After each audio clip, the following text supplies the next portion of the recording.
Friends, आज की इस मूवी में एक 19 साल का लड़का 40 साल की लड़की के प्यार में पागल हो जाता है और ये मूवी आपको बहुत ज़्यादा पसंद आएगी। ये द मेड 2014 की मूवी है जो बहुत अच्छी है।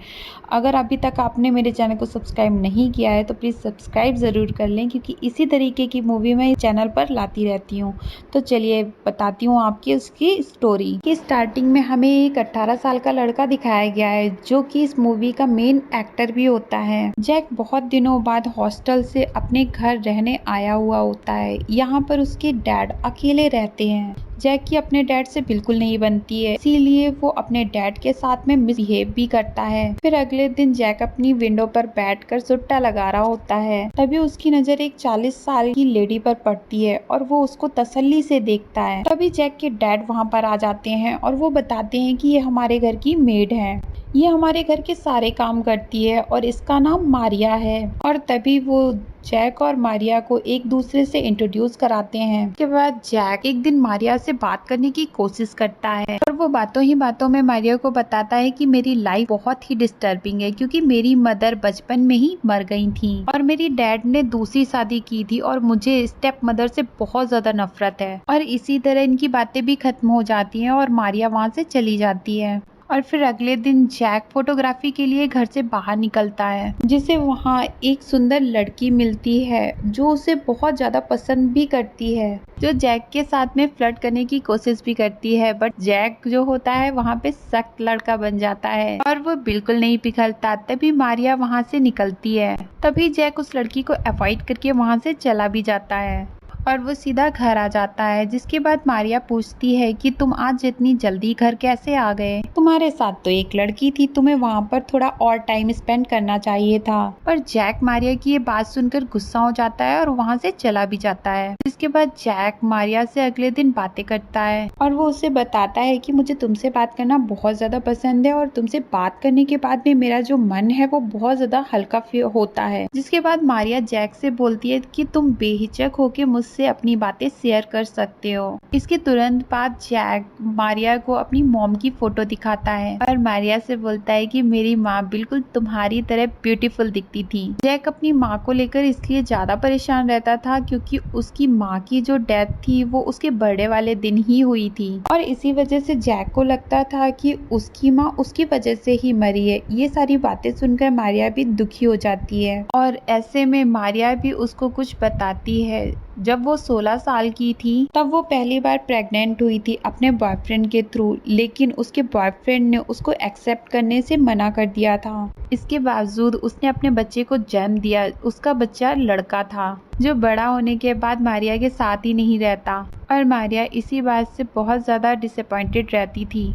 इसके दूसरे ही सीन में ये दिखाया जाता है कि जैक अपने डैड से बहुत ज़्यादा गुस्सा रहता है क्योंकि वो उसे टाइम ही नहीं देता है। और अगले दिन डेविड को, जो उसका फादर होता है, उसको काम के सिलसिले में बाहर जाना होता है, तो वो मारिया को उसका ख्याल रखने के लिए बोलता है। उसी दिन जैक मारिया की कुछ फोटो निकालता है और उनको देखता है और नेक्स्ट डे मारिया का जो बॉयफ्रेंड होता है वो उससे मिलने आया होता है और जो मारिया का एक्स बॉयफ्रेंड होता है वो उससे बोलता है कि मैं तुम्हारे साथ में दोबारा जिंदगी स्टार्ट करना चाहता हूँ। वो बोलता है चलो हम साथ रहते हैं, पर मारिया इस बार साफ साफ उसे मना कर देती है और उसे वहाँ से जाने के लिए बोल देती है। और मारिया और उसके एक्स बॉयफ्रेंड की ये सारी बातें जैक भी सुन लेता है। जिसके नेक्स्ट डे जैक का बर्थडे होता है और मारिया सुबह सुबह उसको विश भी करती है और मारिया जैक से बोलती है कि बताओ भाई तुम्हें बर्थडे गिफ्ट में क्या चाहिए? तो जैक मारिया से बोलता है मुझे बर्थडे गिफ्ट में तुम चाहिए, मैं तुम्हें छूना चाहता हूँ, हग करना चाहता हूँ। पर मारिया इन सभी चीजों के लिए उसे मना कर देती है, लेकिन जैक फिर भी उसे टच करता है और इस बात पर मारिया उसे थप्पड़ मार देती है। तभी उसको एक लड़की बुलाने आती है बाहर घूमने के लिए, जिस वजह से जैक उसके साथ बाहर घूमने भी चला जाता है। पर जैक के इस तरह जाने से हमें समझ में आता है कि मारिया बहुत बैड फील कर रही है और जेलस भी होती है।